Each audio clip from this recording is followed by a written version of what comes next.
tadi Sinta? Iya, Kak.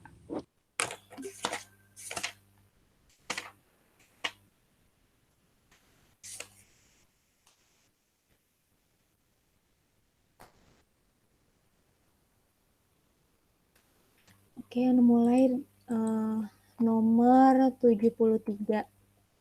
Jadi di situ pertanyaannya itu kebijakan di bawah ini yang merupakan kebijakan fiskal untuk mengatasi inflasi. Perlu Sinta tahu, kebijakan itu kan ada dua, ada kebijakan moneter dan kebijakan fiskal. Terus, kalau kebijakan fiskal itu kebijakan pemerintah melalui BI, gitu, melalui BI. Bentar.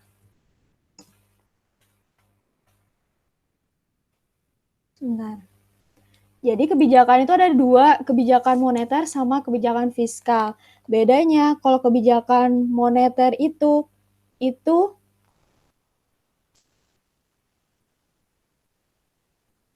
kebijakannya itu ada dua, ada kebijakan moneter dan kebijakan fiskal. Kalau kebijakan moneter itu kebijakan yang berhubungan dengan uang beredar. Itu dilakukan oleh BI. Pemerintahnya lewat BI. Sedangkan kalau fiskal itu kebijakan yang dari pemerintah, tapi dia itu tentang mengatur atau mengatur ke pengeluaran atau pemasukannya negara gitu. Nah, di sini pertanyaannya itu tentang fiskalnya. Kalau fiskalnya, sebentar, pemerintah juga. Kalau BI, uang beredar.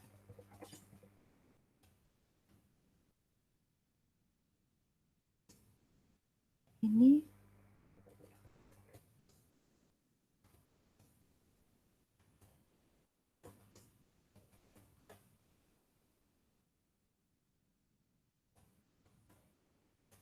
nah. Terus kebijakan fiskal ini sendiri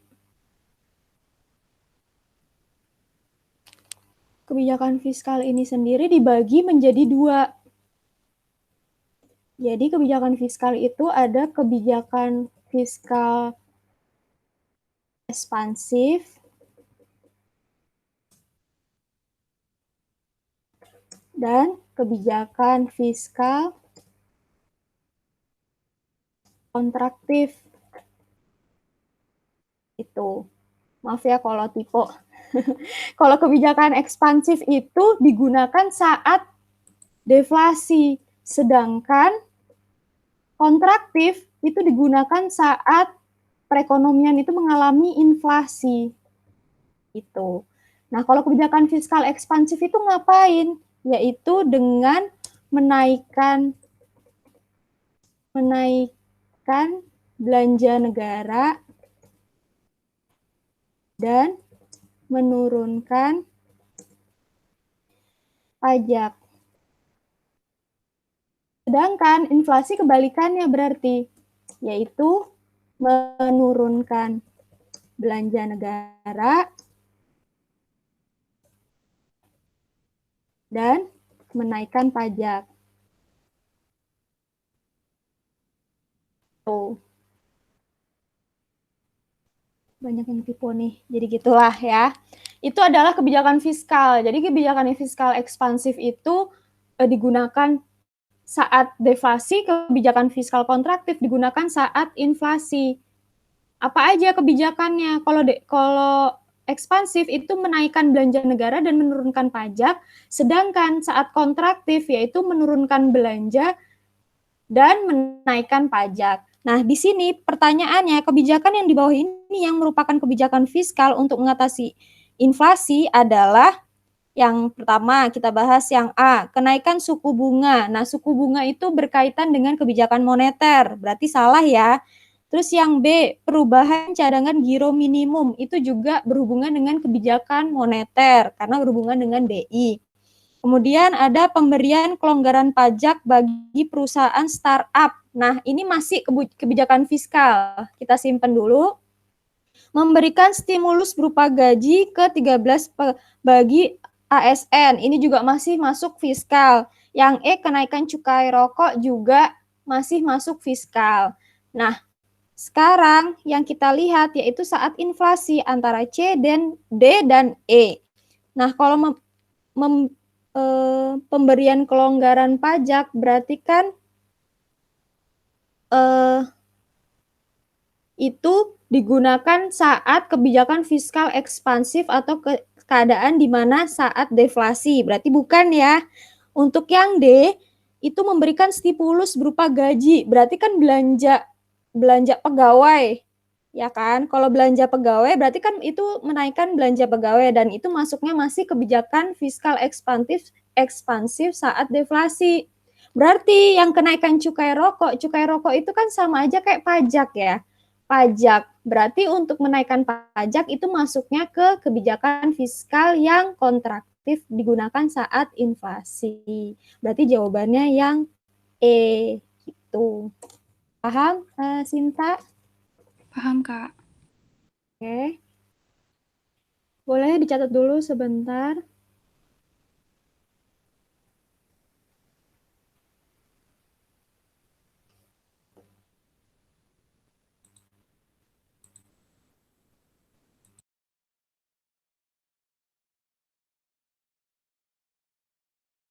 Udah, Kak.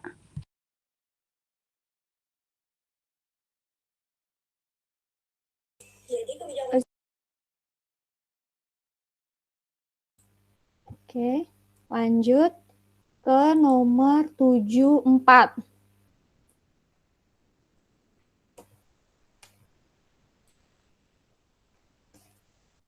Nomor 74 itu diketahui fungsi biaya total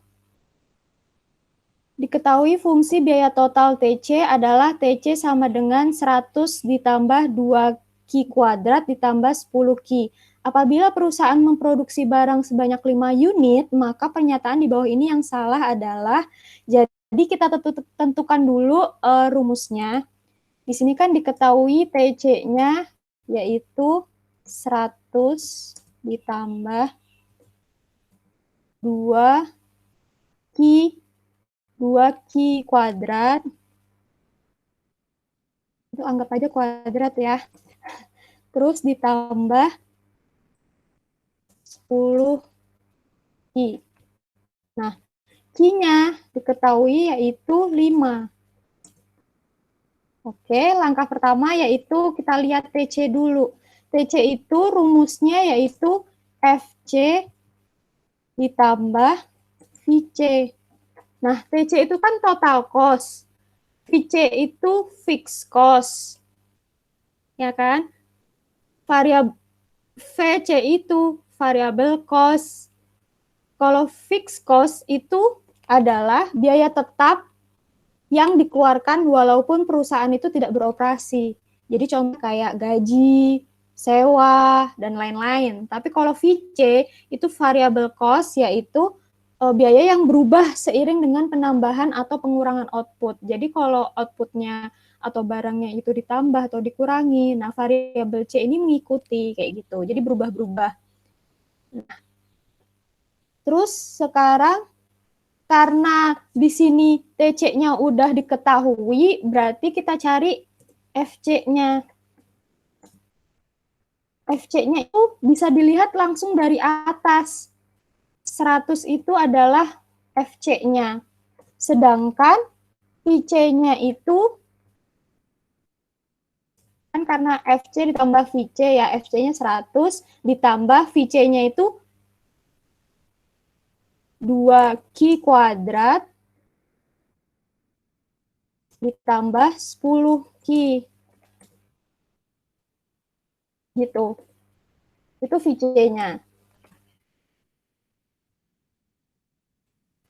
Bentar.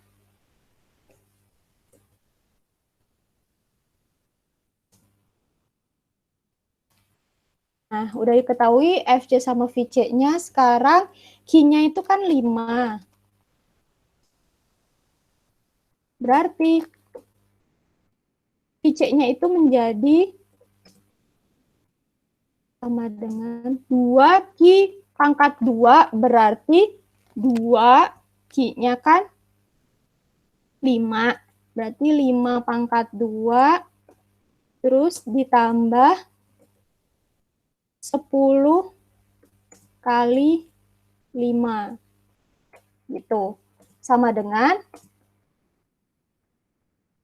berarti 2 dikali 5 pangkat 2 itu kan 5 kali 5 itu 25 ya.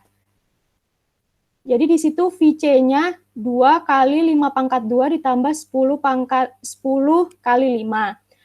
5 pangkat 2 itu kan 25. 25 kali 2 berarti 50. Gitu kan. Terus ditambah 10 kali 5, 50 juga. Berarti VC-nya itu yaitu 100. 50 ditambah 50. Oke, berarti FC sama VC udah diketahui sama-sama 100. Sekarang tahap berikutnya kita lihat TC-nya. TC-nya kan tadi rumusnya FC ditambah VC. FC-nya 100, VC-nya juga 100. Berarti TC-nya 200. Nah, sekarang ke berikutnya AFC. AFC itu average fixed cost atau rata-rata fixed cost. Rata-rata biaya tetapnya rumusnya itu VC dibagi Q. Sama dengan VC-nya tadi 100 dibagi Q-nya itu 5. Berarti jawabannya 100 bagi 5, 20. Lanjut A, F, C. VC, rumusnya VC dibagi Q.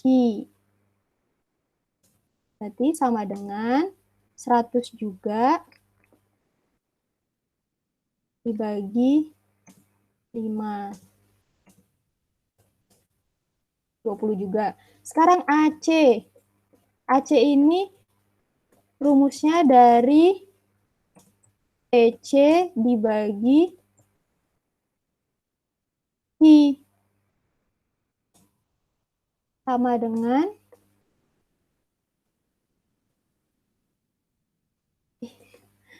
nah, TC-nya tadi diketahui 200. 200 dibagi 5. Sama dengan berapa?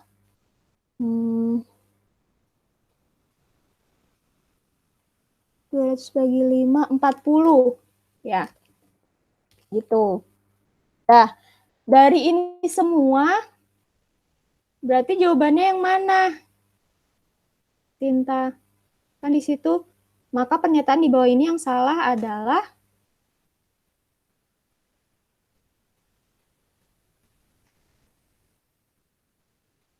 Yang D, Kak. ya, betul. Karena AC-nya itu 50. Padahal yang betul adalah AC-nya 40. Tuh. Saya sini paham nggak? Paham, Kak. Oke. Ini rumusnya ya. Itu anggap aja pangkat ya karena susah nyarinya lama. Iya, Kak. Kalau udah dicatat bilang ya. Udah kok, Kak. Oh, udah. Oke. Oke, lanjut berarti.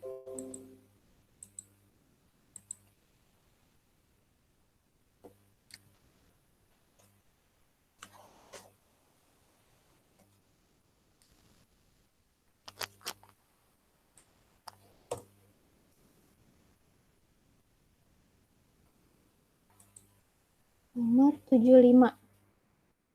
Sekarang kita bahas yang nomor 75, soalnya itu berikut ini adalah kelemahan pendapatan nasional bruto PNB apabila digunakan sebagai tolak ukur kesejahteraan, kecuali, di sini garis bawahi kecualinya ya. Yang A, banyak kegiatan produktif yang tidak dimasukkan ke dalam perhitungan. B, tidak secara tepat mencerminkan perbaikan kualitas hidup. Yang C, terlalu mudah untuk dihitung hasilnya sehingga hasilnya tidak akurat. D. Tidak menunjukkan bagaimana distribusi pendapatan masyarakat. E. Ada dampak sampingan dari kenaikan PNB seperti pencemaran lingkungan. Kalau dari soalnya aja udah kelihatan jawabannya itu sebenarnya yang mana. Kalau dari kecualinya aja, menurut kamu apa, Sinta?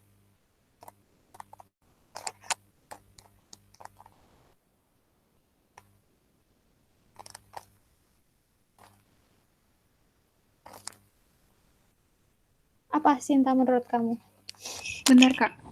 Oke.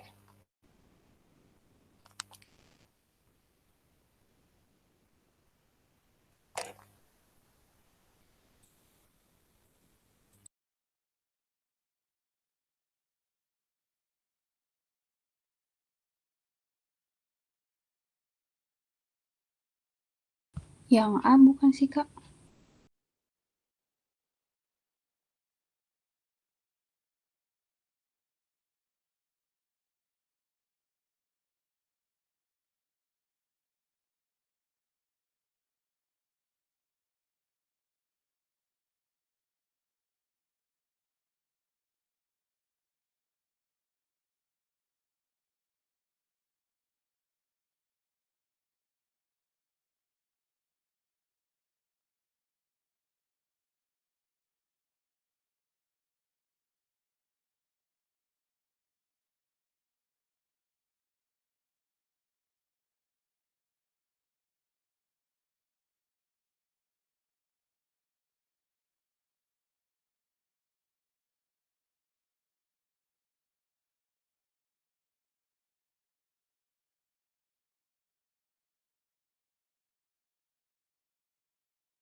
Yang E kayaknya, Kak.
Kak, yang E bukan.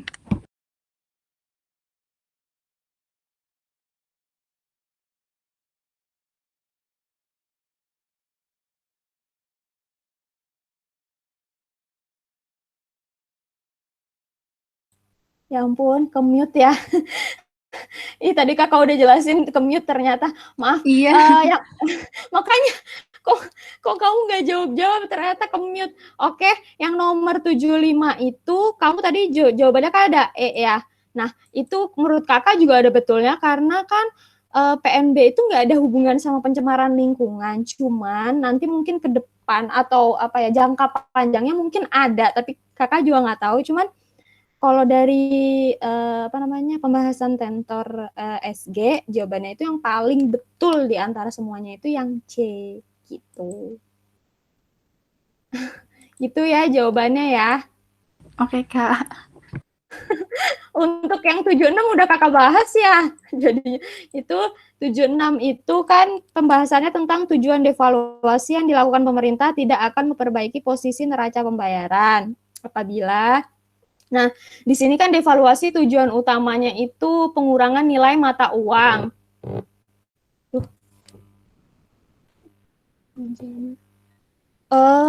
Tujuannya itu impor turun dan ekspor itu naik. Jadi tujuan devaluasi itu impornya itu diturunkan dan ekspornya itu dinaikkan. Nah, kalau dari opsinya A, B, C, D, E-nya di situ tidak akan memperbaiki posisi neraca pembayaran apabila itu kebalikan dari penjelasan Kakak berarti ya. Di situ kan penjelasan Kakak kan impornya turun, ekspornya naik. Berarti jawabannya yang tidak akan memperbaiki posisi neraca pembayaran yang B. Jadi elastisitas ekspornya itu lebih kecil daripada elastisitas impor. Kalau untuk memperbaiki itu berarti elastisitas impornya lebih kecil daripada elastisitas ekspor. Gitu. Itu untuk yang nomor 76. Paham Sinta? Iya, Kak. Paham, Kak. Oke. Gitu ya.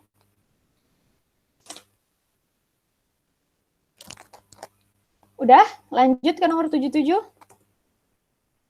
Iya, Kak. Lanjut. Lanjut.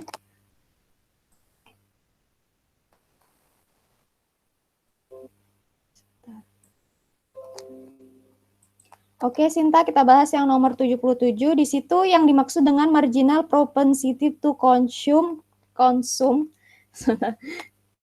Bahasa Inggris susah banget sih. Jadi nomor 77 yang dimaksud dengan marginal propensity to consume adalah yang paling betul adalah, nah di sini Kakak jelasin dulu, ada teori dari Keynes, yaitu tentang MPC dan MPS. Kalau MPC itu tadi marginal propensity to consume. Kalau MPS marginal propensity to saving. Jadi kalau C konsumsi, kalau S tabungan. Itu yang membuat teorinya itu Keynes. Nah, di situ kalau MPC itu adalah perbandingan antara tambahan konsumsi akibat adanya tambahan pendapatan. Jadi ketika pendapatannya bertambah, yang akan ditambah konsumsinya. Sedangkan kalau MPS ketika ada tambahan pendapatan yang ditambah itu tabungannya. Gitu ya. Itu MPC dan MPS. Jadi kalau MPS yang benar yang mana? Kalau MPC itu tambahan konsumsi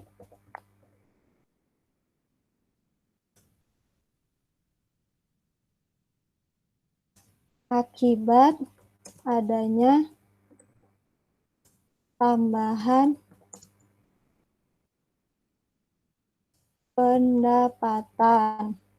Kalau MPS itu tambahan tabungan akibat adanya tambahan pendapatan. Nah, berarti opsinya yang benar yang mana nih?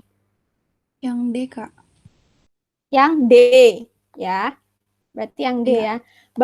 Bagusnya itu, yang benar itu MPS. Tapi pada kenyataannya banyak yang melakukan MPC gitu ya. Oke, Iya, Kak. kalau sudah, boleh ditulis.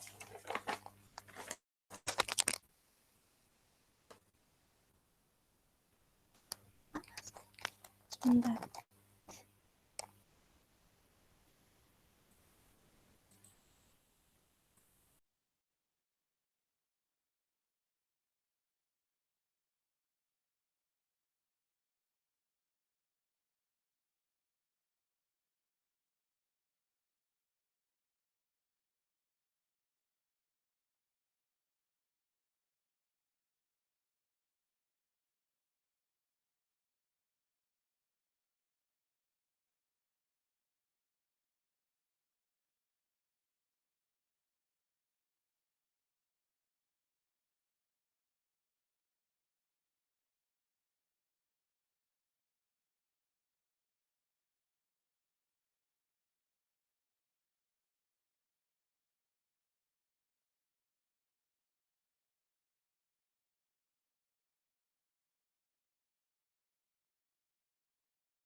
Udah, Sinta? Udah, Kak.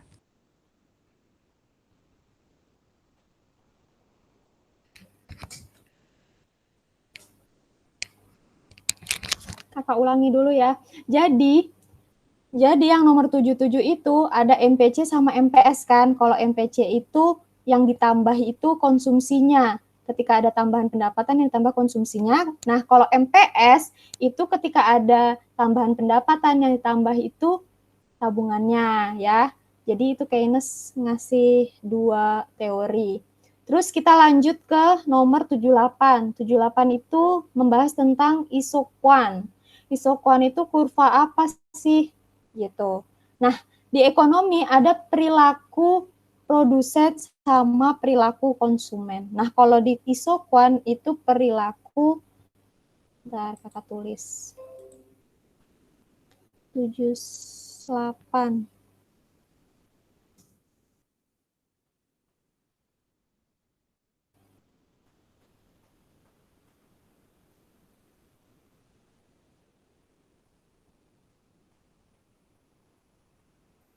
78 itu perilaku, masuknya ke perilaku produsen.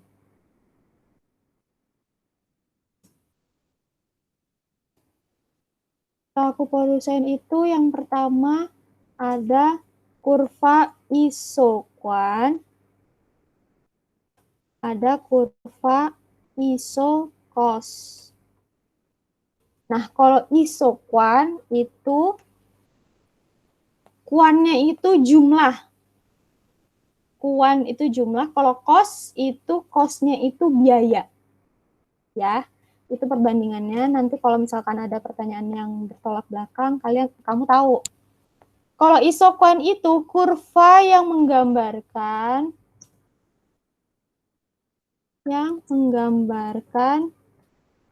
kombinasi antara dua faktor produksi yang menghasilkan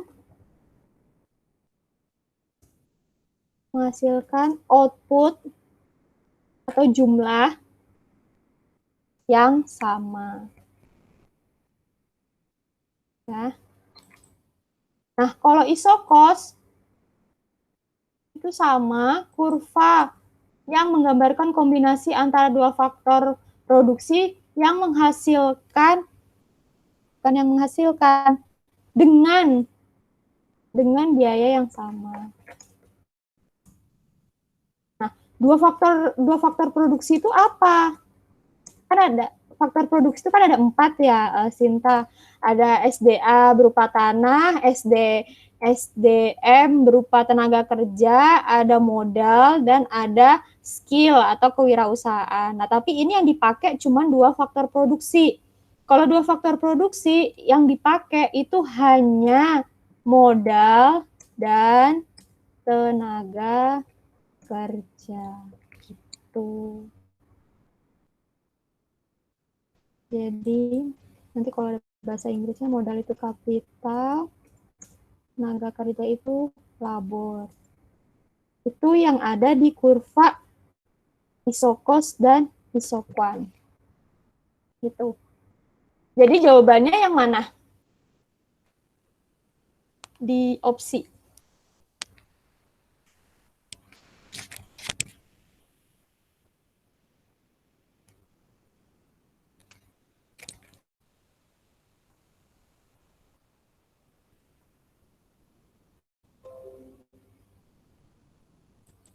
Yang mana Sinta?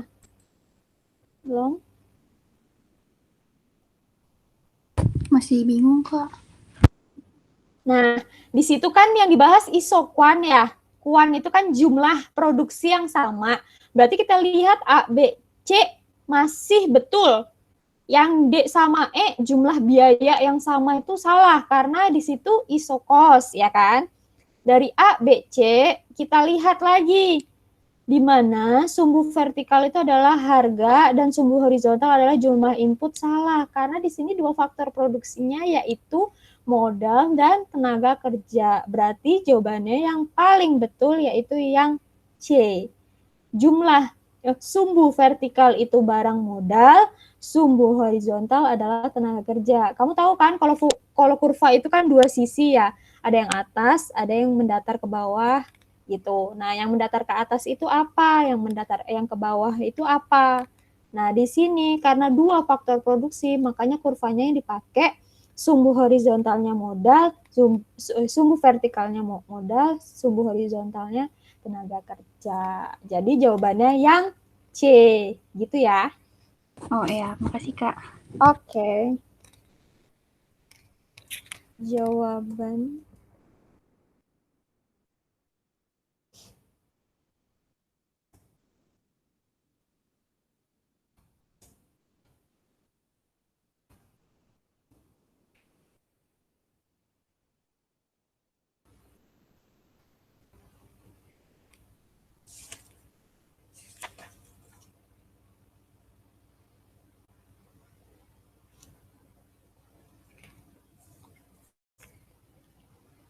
Oke, lanjut nomor 79.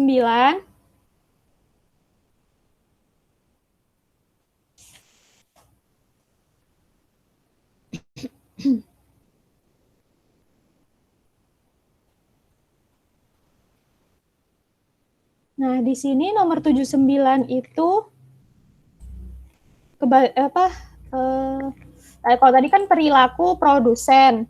Kalau nomor 79 itu membahas tentang perilaku konsumennya. Nah, perilaku konsumen itu dibagi menjadi 2. Ada teori kardinal, ada teori ordinal. Nah, kalau teori kardinal itu teori yang kan kalau perilaku konsumen itu yang dibahas itu tentang kepuasan konsumen atas barang itu ya. Jadi kalau teori kardinal utilitas itu kepuasannya dapat diukur. Nah, kalau teori ordinal itu utilitasnya tidak dapat diukur. Hanya dibandingkan. Jadi bukan kayak dibandingkan gitu. Misalkan kakak contohin ya, Dengan uang 500.000, pilihannya ada A sama B. Kakak pengen beli 2 kaos. Maksudnya pengen beli 2 barang antara kaos dan celana. Nah, dengan uang 500.000 itu, opsi yang pertama, yang A itu kakak beli celananya 2, kaosnya ya udahlah 4 gitu. Jadi celana 2, kaos 4. Opsi yang B itu uang 500.000 itu bisa beli 4 celana, kebalikan 4 celana, 2 kaos. Itu misalkan kayak gitu. Nah, itu namanya teori ordinal. Jadi opsi A sama opsi B itu memiliki kepuasan yang sama, tapi dengan budget gitu ya. Nah, kalau teori kardinal itu kurvanya namanya marginal utility, sedangkan kalau teori ordinal kurvanya itu namanya indifferent. Nah, kalau di gambar 79 itu namanya kurva indifferent. Kamu lihat ya ke gambarnya ini, ke kurvanya. Coba dilihat kurvanya, di situ kurvanya kan ada indifferent curve yang pertama, yang kedua, dan yang ketiga. Dan ada garis yang menyinggung, bersinggungan, yaitu garis BL1. Nah, di situ ada titik A, B, C, D, ya kan? Nah, yang C itu, titik yang C itu adalah titik seimbang. Seimbang, kenapa seimbang? Karena kurva indifferent bersinggungan dengan garis anggaran atau garis budget line. Jadi BL1 ini garis anggaran atau garis budget line. Jadi untuk membeli sesuatu itu budgetnya pas. Ada. Kalau di kurva yang IC1 itu budgetnya di situ berlebih. Uang 500 itu masih ada kembali. Tapi kalau di IC3 itu uangnya kurang. Atau budgetnya itu kurang. Jadi 500.000 itu kurang. Kalau di titik yang C itu uangnya pas, budgetnya pas. 500.000 itu bisa membeli dua-duanya. Gitu.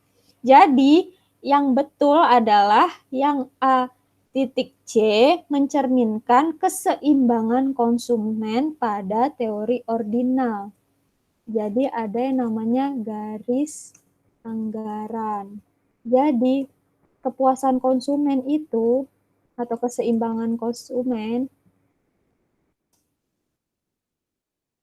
ketika kurva indifferent bersinggungan dengan garis anggaran atau budget line.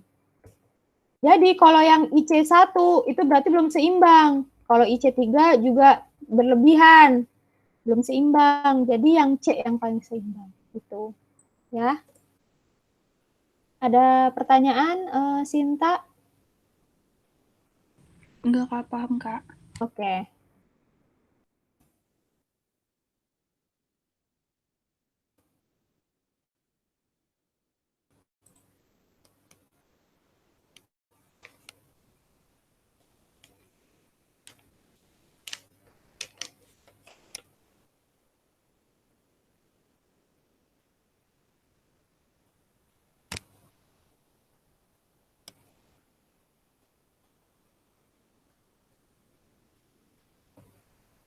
Udah?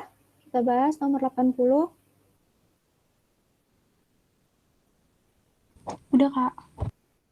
Oke.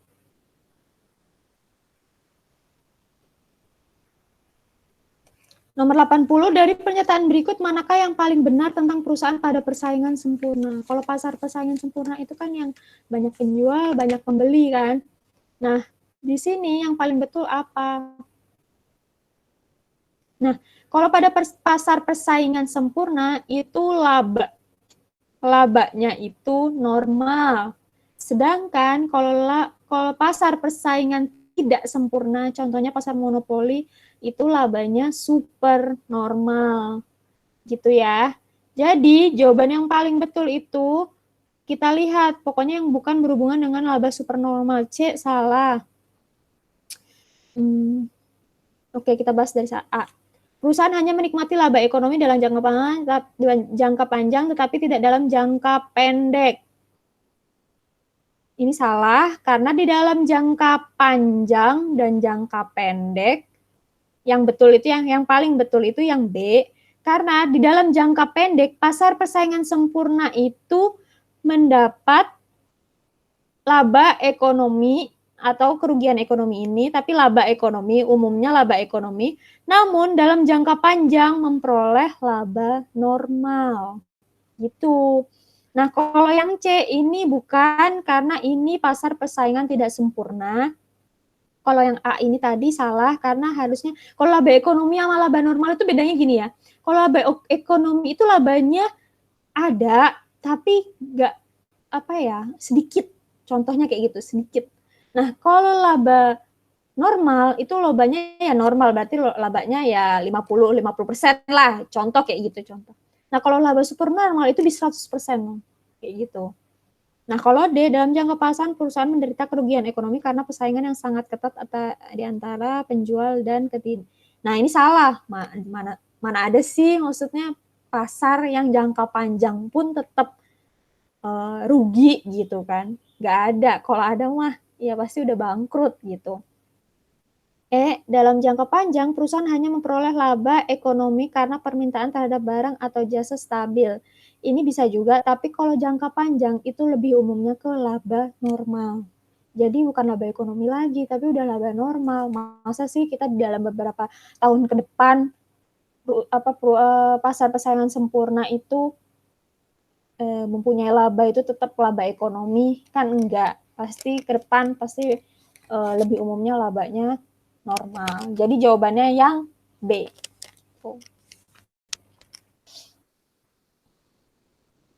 Udah ada pertanyaan sampai persiapan 6 UTBK selesai? Kalau nggak ada, kita lanjut yang 7, persiapan 7 UTBK. Belum dibahas? Udah dibahas belum? Belum ya? Oke. Nah, karena waktunya kalau puasa cuma sejam, kita masih ya 2 soal lah ya, lumayan. Yang persiapan 7-nya. Kalau masih ada waktu. Persiapan 7 TBK. Oke. Dalam circular flow diagram, maka hubungan yang tepat antara rumah tangga konsumsi RTK dengan RTP adalah gitu. Nah, bentar. Kakak kasih gambar ya.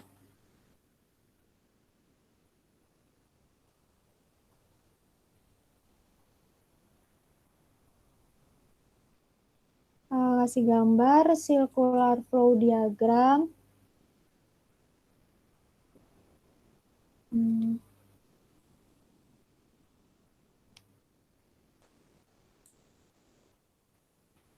Mana nih?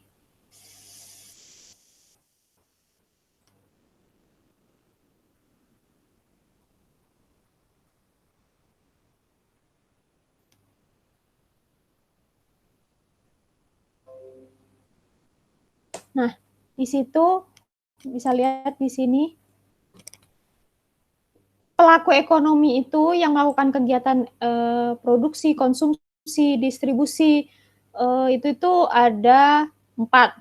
Apa aja? Ada rumah tangga konsumsi, ada rumah tangga produksi, ada pemerintah, dan ada masyarakat luar negeri, gitu kan? Ada 4 pelaku ekonomi. Nah, di sini circular flow diagram itu atau perekonomian, ibaratkan ya diagramnya perekonomian, itu ada 2 sektor sederhana, berarti RTP dan RTK saja yang kita bahas ini.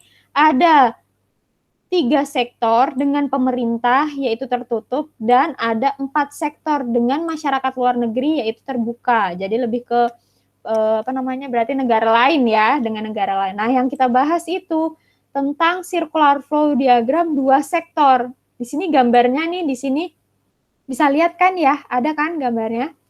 Ada, Kak. Di sini. Oke, di sini ada rumah tangga konsumen, ada rumah tangga produsen. Nah, rumah tangga konsumen ini di garis A memberikan atau menjual faktor-faktor produksi ke rumah tangga produsen. Nah, menjual faktor produksi, faktor produksinya itu apa? Tanah, dapatnya dari RTK. Modal, dapatnya dari RTK. RTK itu orang-orang seperti kita, orang biasa yang bukan perusahaan, maksudnya gitu. Tenaga kerja, kita juga yang menyediakan. Skill atau kewirausahaan, itu kita juga dapatnya dari RTK. Nah, ini 4 ini diberikan ke rumah tangga produsen untuk dikelola. 4 ini faktor produksinya itu.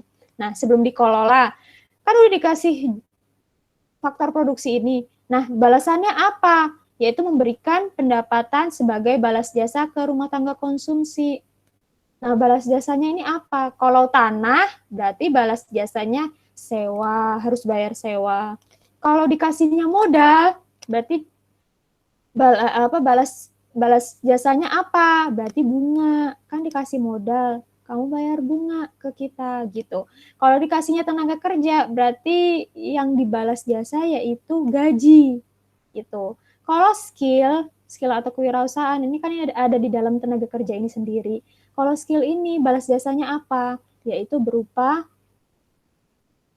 laba, bisa menghasilkan laba gitu. Jadi balas jasa, memberikan pendapatan sebagai balas jasa ini ada 4 juga, yaitu sewa, bunga, gaji, dan laba gitu ya, diberikan ke rumah tangga konsumen ini. Nah, balik lagi ke topik yang sebelumnya, di sini kan menjual faktor produksi udah dikelola. Dikelolanya berupa apa? Yaitu berupa barang dan jasa gitu.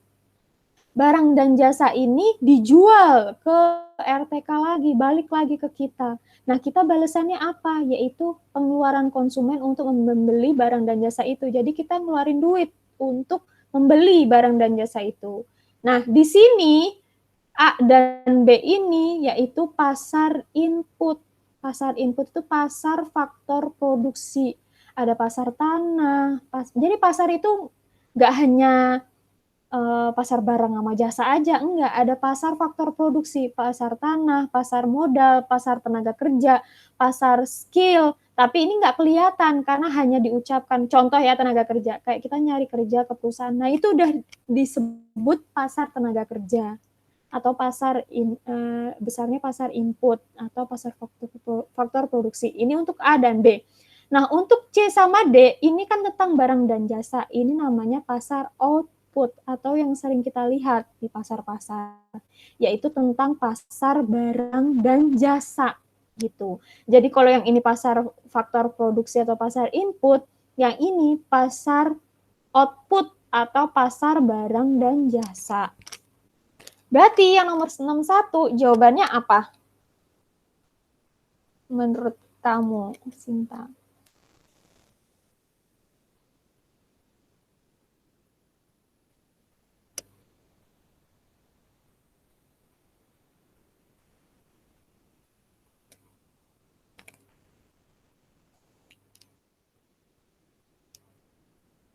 Kakak bantu ya.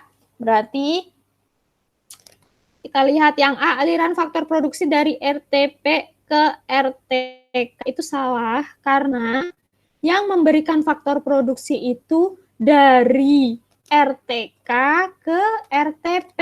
Berarti yang A salah, yang B nih bisa kelihatan. Aliran faktor produksi dari RTK ke RTP. Lanjut. Dan aliran barang atau jasa output barang output dari RTP ke RTK. Nah, berarti benar ini yang B karena faktor produksinya, kita lihat faktor produksinya ini kan A sama B ini ya. A. Berarti aliran faktor produksi dari RTK ke RTP, terus dan aliran barang dari RTP ke RTK. Berarti yang dibahas ini jalur A dan jalur D. Gitu. Berarti jawabannya yang B. Bravo, yang B. Paham, Sinta? Paham Kak, cuma tadi aku rada bingung aja gara-gara Iya. tulisannya. Iya emang bahasanya itu ada banyak deh. Pokoknya yang A, B itu kamu ingat itu ada pasar input atau pasar faktor produksi. Nah, kalau yang C sama D itu pasar output atau pasar barang dan jasa gitu. Ini bahasanya aja yang ribet emang nih. Oke, berarti jawabannya 61 yang B ya. Iya Kak. Terakhir ya, ini sebenarnya udah jam 2, nggak apa-apa kita bahas yang nomor 62.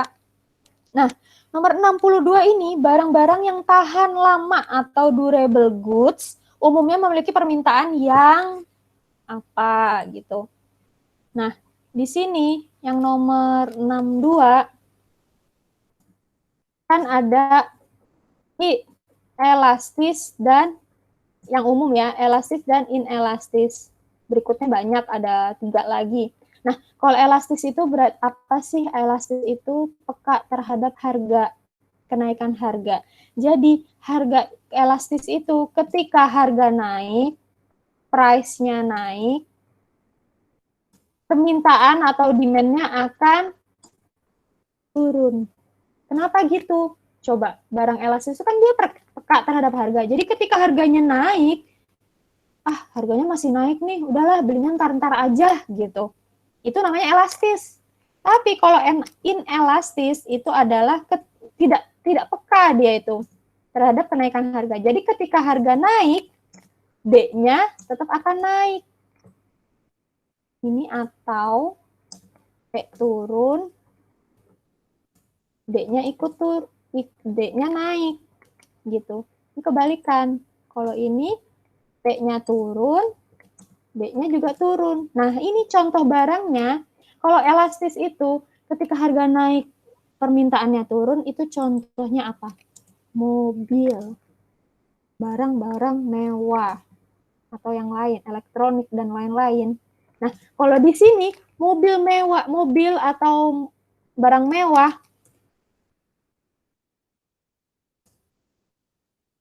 barang mewah. Nah, di sini ketika harga naik kan kayak mobilnya harga naik nih, ya udahlah nggak usah beli dulu. Nah, ketika harganya turun, wah lagi diskon nih, ayo beli gitu kan ya. Nah, itu barang mewah ini atau barang tahan lama. Mereka ini barang tahan lama kan ya. Jadi habisnya lama gitu.